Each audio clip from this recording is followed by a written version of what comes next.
Hello everyone, welcome back my channel.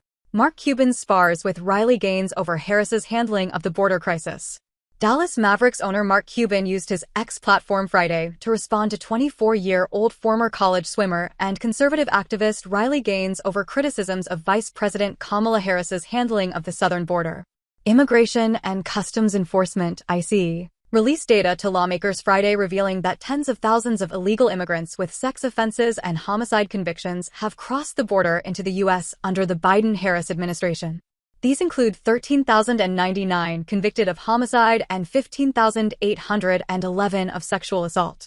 Cuban, who has been a staunch advocate for Harris, Joe Biden in 2020 and Hillary Clinton in 2016, has defended the VP's record on the border. Cuban even said he thinks the actions she has taken to reduce the flow of illegal migrants across the southern border have actually worked in a recent CNBC interview. Gaines called out Cuban for his praise of the vice president in a post on X Friday. "We might have different standards for what qualifies as a good job, but I don't think the illegal entrance of 15,000 plus rapists, 13,000 plus murderers, and 320,000 missing children fits the bill," Gaines, the host of Outkicks, Gaines for Girls podcast wrote.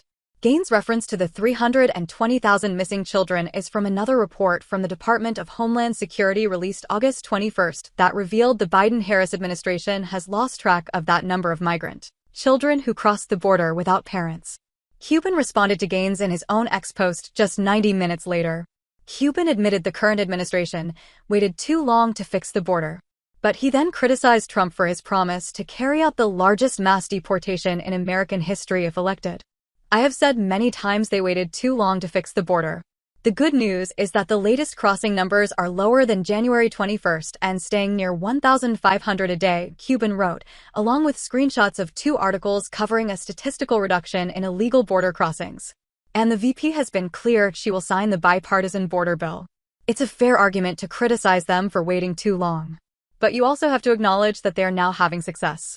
Which leads to the question of deportations. The Republican nominee says he is going to deport the 21 million people here illegally. He hasn't said how he will do it. Cuban referenced a border bill that Senate Democrats failed to pass through Congress in May when all but one Republican senator, along with 6 Democrats, voted to block it. Democrats argued the bill was intended to reduce border crossings, raise the standard for migrants to qualify for asylum, and empower officials to rapidly send away those who fail to meet that standard. It would give the president power to shut down the border if migration levels exceed certain thresholds. But concerns about the bill were raised with earlier drafts having the border provisions attached to funding for Ukraine and Israel. Gaines responded to Cuban's defense of his praise for Harris in another X post Friday evening, discrediting the statistics Cuban offered and slamming the border bill. "They're flying in illegal immigrants and dropping them into the heartland of America, often in places we don't even know about," Gaines wrote. The bipartisan border bill is a Trojan horse.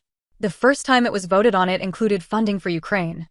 She campaigns on securing the border, acknowledging, indirectly, the problems that have been created under the Biden-Harris admin. She's been in the White House for 3.5 years.